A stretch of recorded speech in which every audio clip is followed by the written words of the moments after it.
In America, justice has not been applied equally for all. And so let's talk about that. And let's speak truth that in the last 2 years it has gotten even worse. Let's speak truth that in the last 2 years we have seen hate crimes on the rise, but what has this administration done? Investigated 60% fewer civil rights cases, slashed programs for fighting violent white nationalist extremists, and shut down the Domestic Terrorism Intelligence Unit. That is not justice, that is injustice. I firmly support Congresswoman Jackson Lee's bill to create a commission to study reparations.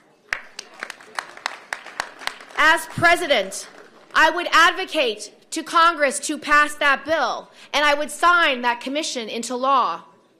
This is the first step of acknowledging, as a country, that hundreds of years of slavery and institutional racism have caused mass inequity and harm to black people and has held black communities back for generations from achieving their full potential.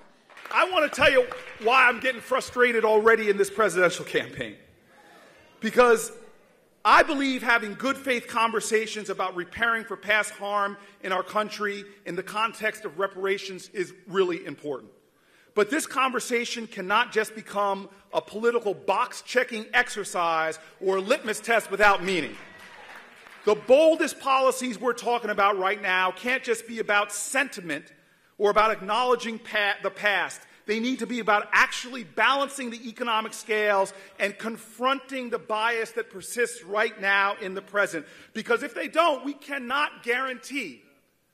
We may have people that speak to our issues, but we cannot guarantee that we will actually change the realities in communities like mine in Newark, New Jersey.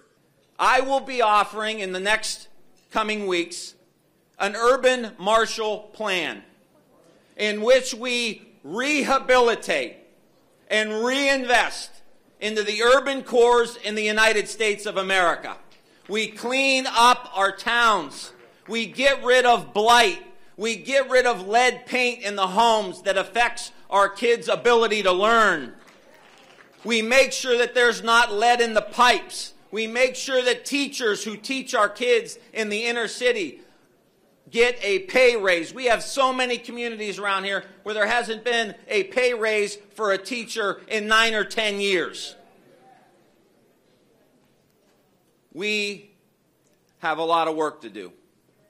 But we can't let the powers that be continue to divide us.